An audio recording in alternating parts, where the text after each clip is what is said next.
Welcome to Just Break Up, the podcast about love, heartbreak, and all the relationship advice you don't want to hear. My name is Sierra DeMulder. And I'm Sam Blackwell. And today we're going to answer a letter from somebody who is waiting for an engagement. But before we begin, we just want to give you our Surgeon General's warning, which is that Sierra and I are not licensed mental health practitioners. Right. We are not professionals. We are not trained in any of this. So please take our advice as you see fit. We're only here to offer our humble musings to hopefully shed some understanding and maybe some laughs about the incredibly rewarding, but mostly confusing experience that is love. All right, let's dive into today's letter. It is from no longer a chill girlfriend whose pronouns are she, her, and who is writing to us from the void. Hi, Sam, Sierra, and Spencer. I've been an avid listener since the pandemic, and I'm so grateful for your podcast and the insight, loving kindness, and laughter you share with us. I, she, her, 24, have been in a relationship with my boyfriend, he, him, 24, for 3.5 years. We met online during the pandemic, dated long distance while I finished school, and have built a beautiful relationship. My boyfriend, let's call him John, is gentle, patient, and a wonderful listener. He has no judgment for anything I share with him, keeps me grounded through my endless bouts of anxiety, drives across town to see me all the time, and is as secure and loyal as they get. I feel very lucky to be with him. So the pickle. John and I have always communicated very openly about our goals and plans for the future, including our desire to build a future together. Starting around our 2-year anniversary, John and I started talking more concretely about getting engaged around 3 years. We both felt like this timing worked best for us and our relationship and felt ready for this step. Throughout that year, we periodically checked back in about the timeline and how we were feeling, and always walked away from these conversations feeling stable and on the same page and excited about the future. In April of this year, we went to look at rings. It was super fun. It was a super fun date, and we both loved learning more about rings and found several we both loved. After that appointment, I told him that I was ready whenever. From then on, frequent mentions would be made to a summer engagement. He would make lots of comments about not looking at his notifications, etc. We get to the end of the school summer. I'm a teacher, so was somewhat expecting it to happen when I was off work, and nothing had happened, so I checked in about everything. He basically said, yeah, the summer got away from me more than I expected, and reiterated that he was still planning for a summer season engagement. My birthday comes, and through a series of events, I find out that he texted a friend of his who I've met twice and who has never had a girlfriend, "What do you get a girl on her birthday?" the day before my birthday. I am truly not a high maintenance person, and I don't ask or expect money to be spent on me, etc. most of the time. I've reiterated many times that one of the main things I need is words of affirmation, and that handwritten notes mean so much more to me than gifts. His card to me on my birthday said, "Love you, can't wait to celebrate." I felt devastated after this birthday. The text to the friend the day before and the note made me feel like I was a girlfriend of 3 weeks, not 3 years. It felt so impersonal and like such a disappointing lack of effort when the vast majority of the time I'm a super chill girlfriend. Is it so much to ask for a little bit extra effort, like literally a letter and some flowers for my birthday? Then we reach the end of the summer season entirely, and so much conflict arises.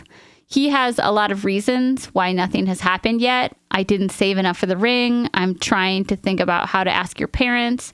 We were having some arguments and I didn't want to proceed then, etc.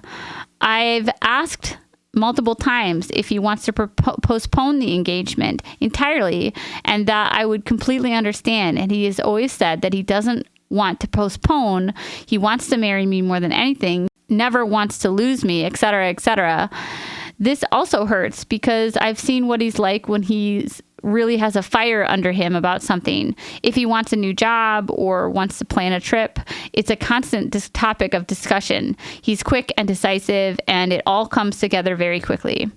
I don't really understand why something as important as our engagement doesn't light a fire under him like that. John is autistic, so I know that there are certain things that his brain can latch onto and focus on, and romantic relationships aren't always that. We've talked through the birthday thing, and I've expressed my need to feel like more of a priority.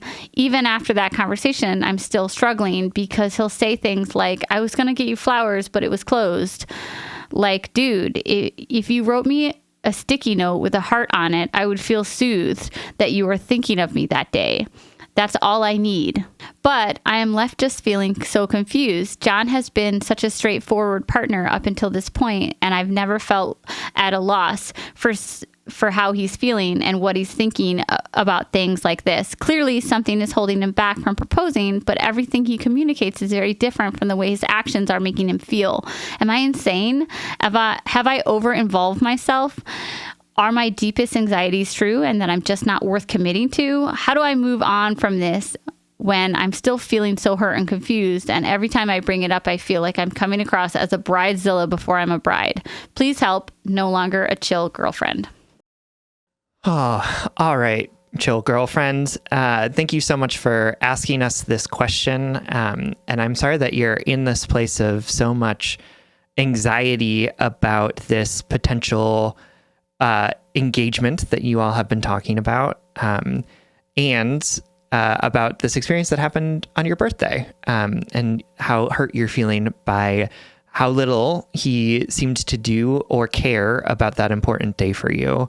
I think there's so much that gets wrapped up in weddings, in engagement, in all of the societal expectations that come around timelines and how things are done and what they're supposed to look like and all of that stuff, that I can imagine that, like, this isn't just about the fact that he's reneging on a commitment that he made, but also about something bigger. You know, you even say in your letter, are my deepest anxieties true and I'm just not worth committing to? And having that sort of doubt and feeling that way about yourself based on his actions is really hard. And, you know, first off, just want to name that you are, of course, worth committing to because you are worthy of love and time and affection and all of those good things. And Sierra and I are going to get into some conversation, some suggestions about what you might want to do in this situation. But before we do that, we're going to take a short break.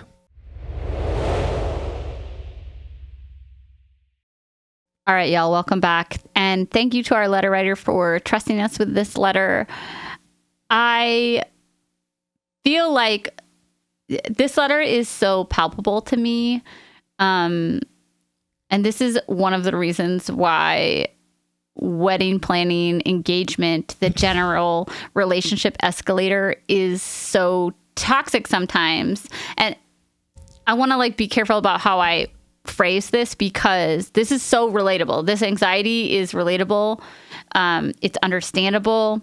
And also this second guessing of your boyfriend's commitment, and I think the intensity of the anxiety and how it is paving the way for your insecurity is due in part to the pressures that we put on our relationships when we align them to this escalator. Do you know what I mean? It's, you know, the question, did I involve myself in it too much, is a great question. And I don't necessarily think it's true. I like when couples talk about getting engaged together. I think it's a really important step, yada, yada.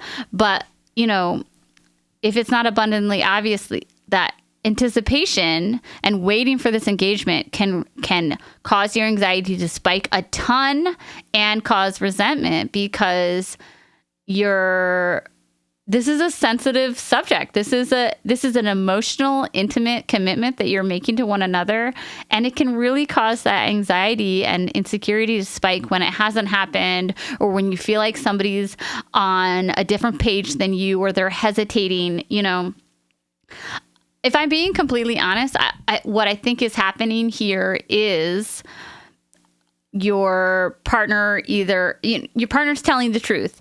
They don't have enough money saved, or their, time is getting away from them, or their life is distracting them, or whatnot.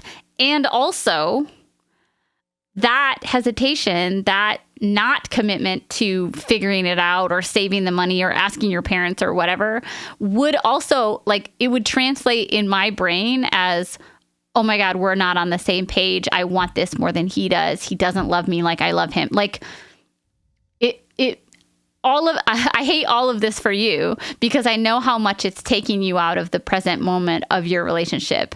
And I too have been in a point in my relationship where I've had to stop and say, my anxiety is not letting me show up in this relationship the way that I want. And it's tricky because we have to find a way to address what's causing the anxiety while also addressing the anxiety itself. So what's causing the anxiety is your boyfriend's back and forthness, or what comes off as apathy to your engagement.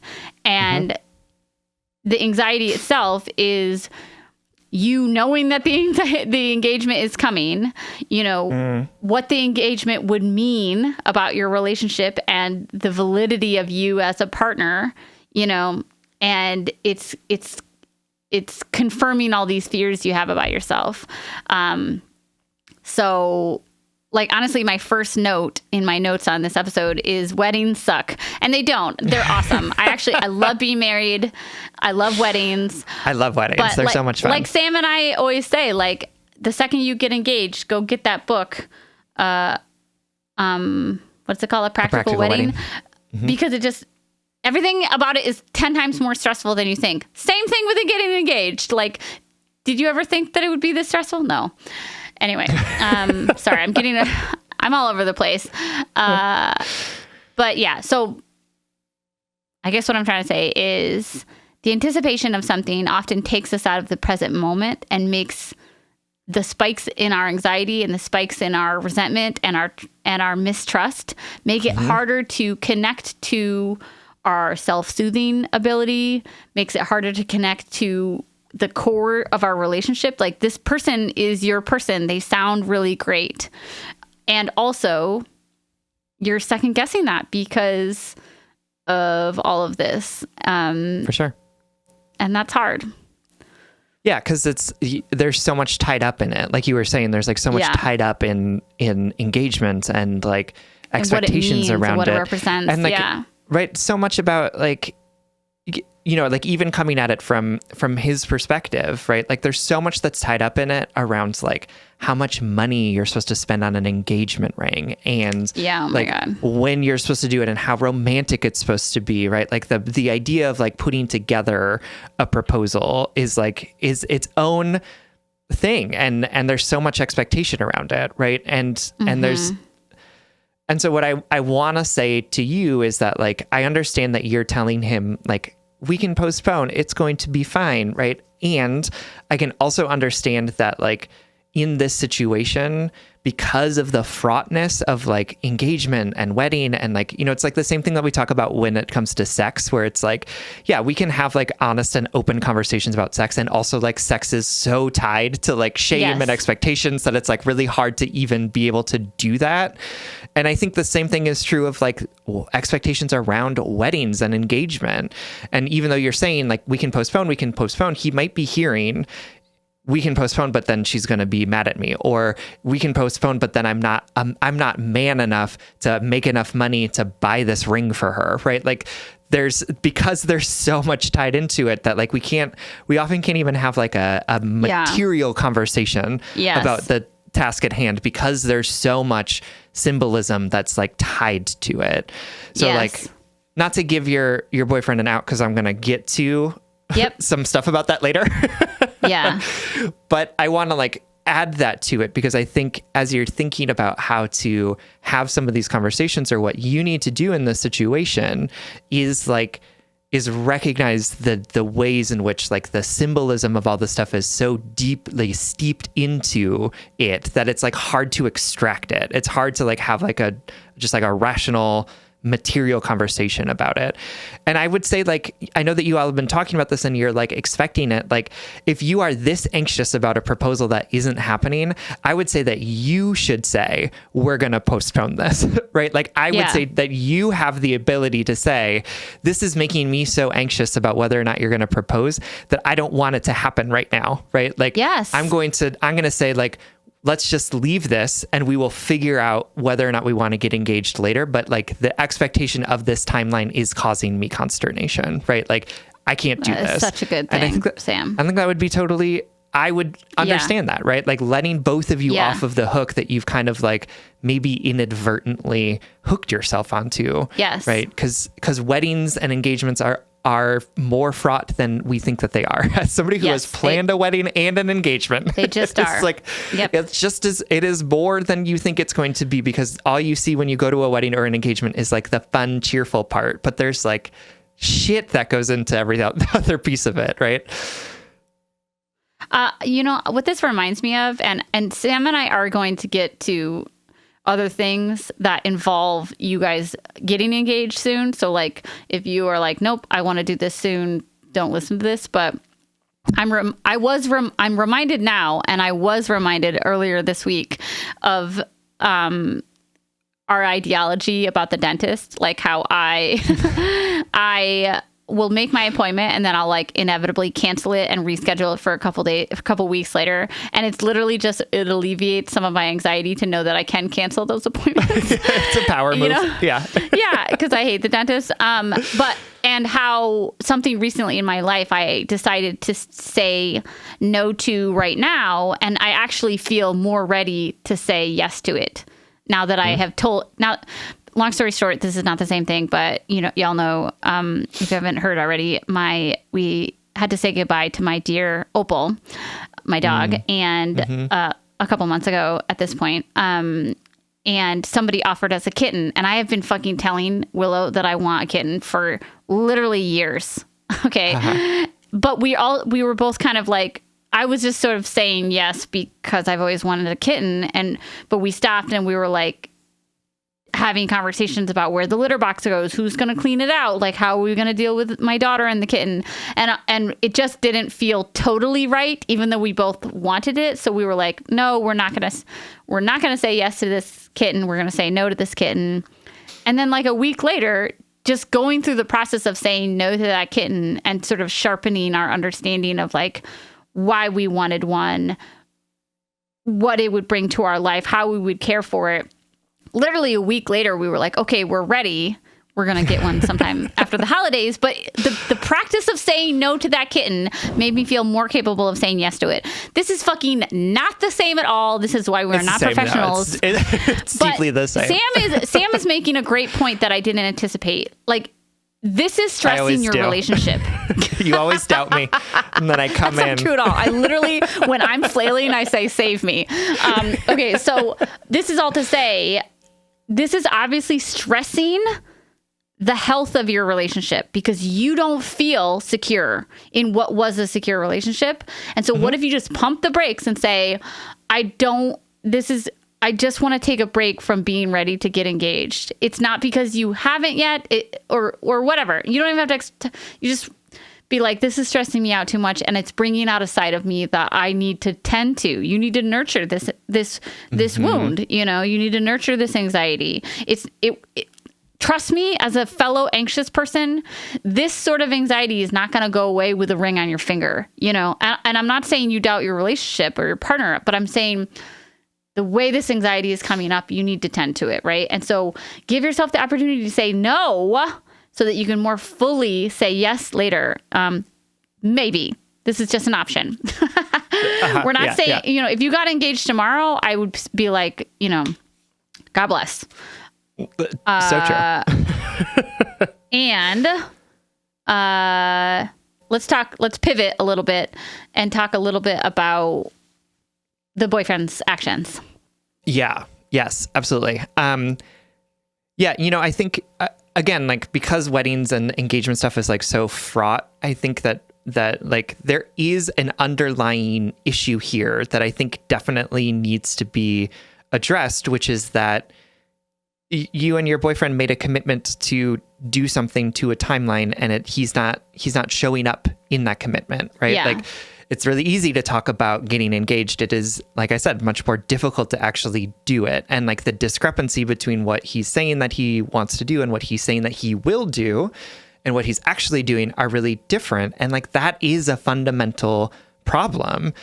unfortunately, like it gets tied into all of this like stuff around engagements. And so like, instead of being like, hey, I think it's actually kind of a normal and reasonable thing for you to be upset with the fact that like you and your boyfriend made a commitment to something and now he's reneging. Instead, you're telling yourself, I'm crazy. I'm a bridezilla. I'm one of those women who just want to get married at the expense of everything. Right. Like, and you're also telling yourself another lie on the other side of the spectrum, which is that I'm unlovable. My boyfriend doesn't love me because we're not getting engaged. You know what I mean? Yeah. So like, absolutely. It's both this of those is another things. Vote for like just pumping the brakes a little bit, because you see all the stories that you're telling yourself. Do you see? But, and also Sam has this great point of like, you had this shared agreement and he's not following through on it. So I too would be reasonably confused. Yes. But we need to get back. Upset. We need to get our feet back on the ground and figure out what is real and what isn't real.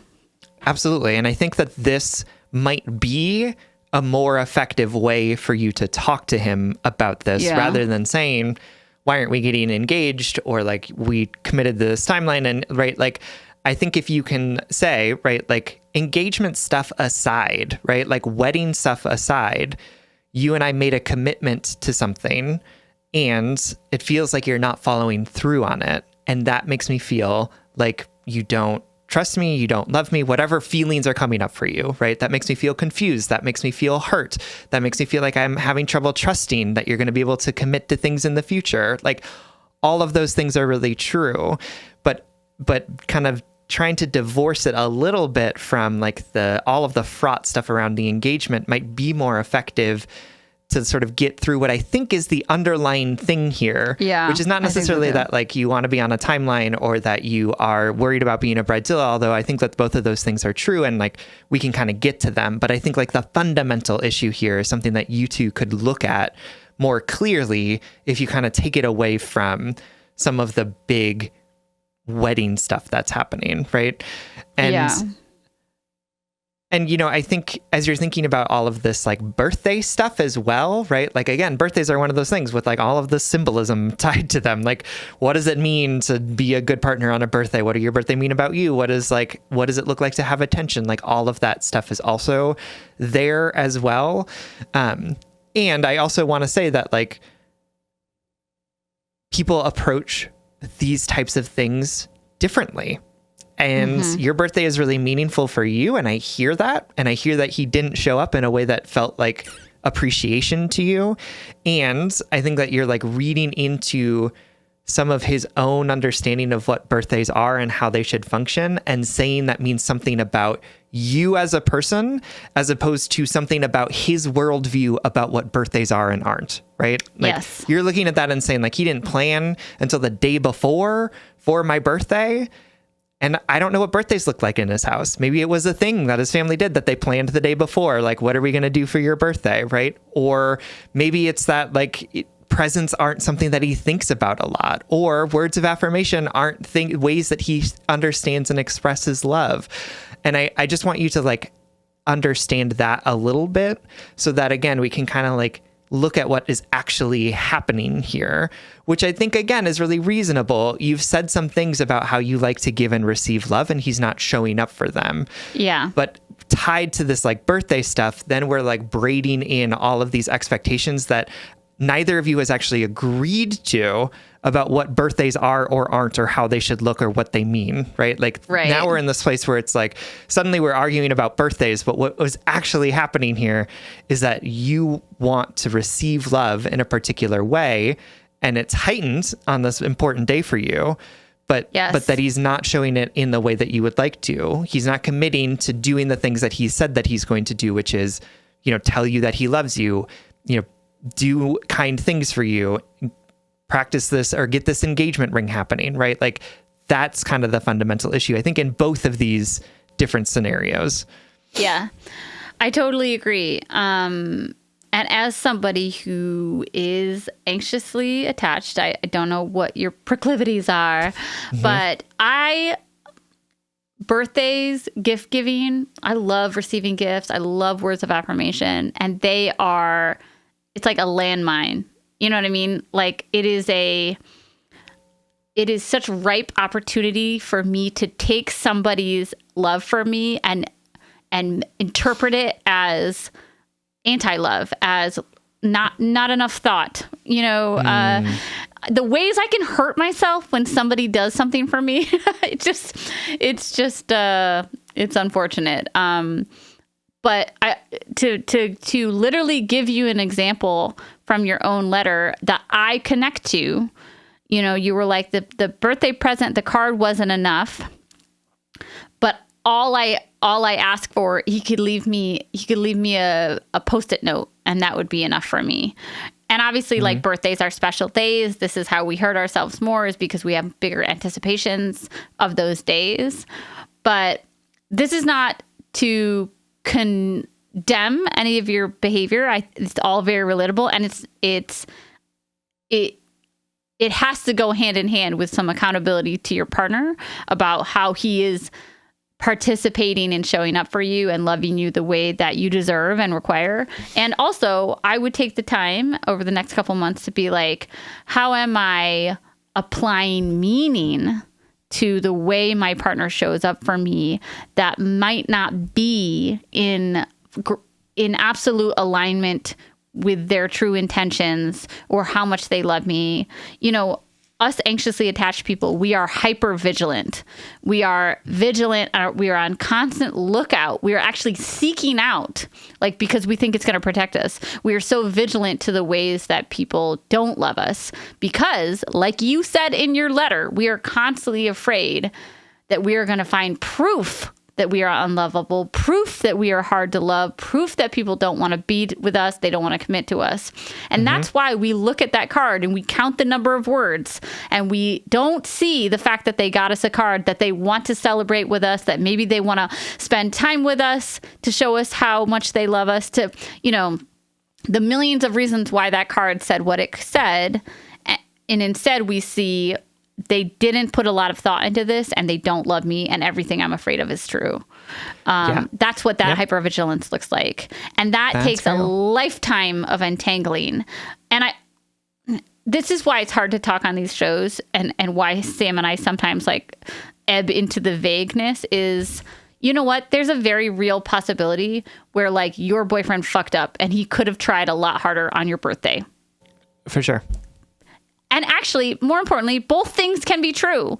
He could have done more, and also you could be too vigilantly interpreting the card. Do you know what I mean? Mm-hmm. Like that your anxiety could be interpreting it in a certain way to affirm all of your fears, Our anxiety lies to us. Our anxiety is a punk ass bitch that loves to tell us things, that loves to affirm the stories we tell ourselves instead of actually erring on curiosity and compassion. It loves to be like, you're right, he didn't think about you. And also, like, maybe he should have, like, thought about your birthday more than a day in advance. Like, both of these things are true at the same time.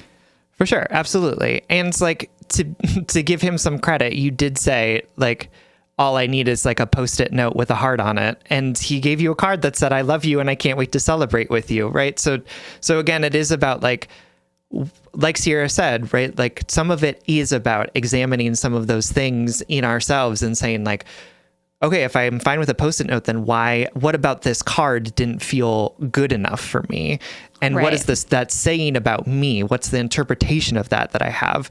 While also sort of like sitting in the reality of, like, it's okay to want to be told that somebody loves you, right? Like, it's okay to want to receive love in a way that feels good and authentic for you. And both of those things are true at the same time. The question for you is, how do you sort of find that line for yourself? And I think that, like, what Sierra and I have been talking about is that, like, this moment feels really fraught for you to be able to do that type of self-exploration, because all of this stuff is so tied to these bigger conversations around weddings and birthdays. So how do you kind of put a pause on the stuff that's, like, amplifying all of these insecurities and spend some time, not worrying about when that engagement is coming, and instead doing some discernment for yourself around what is this relationship speaking for to me? What are the stories I'm telling myself about it? Do I need something more or different from this person besides what they're willing or capable of giving? So again, like I think pausing some of this conversation around the engagement, talking about how this reneging on this commitment sort of landed for you and felt for you, and then doing some work to say, what of these expectations feel reasonable and achievable for this person? And which of these expectations may feel like they're not actually as important as the underlying story that I'm telling myself about what those expectations are. Right, exactly. All right, my darling, we know that this is all very personal. It's heavy. It's interconnected. And there's also joy in there. I also just want to say, like, congrats on a great relationship. Congrats on having these vulnerable conversations and talking about your future and having this shared vision. Like, it sounds like you're doing a lot of things right. We know this is tricky. We know this is deeply connected to your heart, and we know that you can navigate it with grace and compassion for yourself and your partner. Good luck. We hope this helps. Absolutely. Thank you so much for writing. We love you. All right, it's Friday, so we're going to give you a blind date. Every week, we like to set you up with a blind date, something we love, something we want to send you home with. And this week, we are setting you up with a book called South to America, A Journey Below the Mason-Dixon to Understand the Soul of a Nation by Imani Perry. And Imani Perry is a very well-known historian, particularly around sort of the African-American experience, the history of slavery. And this book is about the South in a way that it tells a broader story about the history of the United States. So kind of challenging this idea that like the South is its own place, right? Like that the experiences of slavery, the experiences of racism exist only in the South, and really trying to understand that the birthplace of our country is actually out of the South, and that the systems of slavery, the systems of Jim Crow, all of those different things have influence beyond just the South, but have actually influenced the history of this country in a really meaningful way. What I also loved about this book is that it is also a love story to the South. Imani is actually from the South and has spent a lot of time there. And so there's a lot of really good sort of appreciation for the culture of the South, particularly the culture in African-American communities. And it was just really wonderful to see somebody sort of hold something that they seem to really love and appreciate in a really sort of nuanced and helpful way. So if you're interested in U.S. history, if you're interested in learning more about sort of the influences that have developed our understanding of ourselves as a country, as a people, I would check it out. And it's called South to America, A Journey Below the Mason-Dixon to Understand the Soul of a Nation by Imani Perry. All right, everyone, thank you so much for listening. You can, if you're interested in more content from us, you can always support us on Patreon. If you support us on Patreon for as little as $5 a month, you'll get an additional bonus weekly episode. That's patreon.com/justbreakuppod. You can slide into our DMs, send us your favorite relationship memes, but most importantly, you can submit your questions about all matters of the heart at justbreakuppod.com, which is also where you can find our merchandise. Please remember to like, follow, subscribe, give us a 5-star rating and review. This literally keeps our mics on and helps us reach more brokenhearted souls who need two random strangers giving them relationship advice. Just Break Up is a production of Duvid Media, original music recording, editing, producing, all magical things by our good friend Spencer Worth Davis. Make sure to check out his podcasts. And remember, your anxiety loves to lie to you. It loves to tell you that those deepest, darkest secrets, those things that you are ashamed of about yourself are all true. Your anxiety doesn't always have to be the loudest voice in the room. You can push back against it. You can point out the stories that you can point out the lies that you're telling to yourself, and you can choose a different way, a different voice to speak to yourself with. And if all else fails, just break up.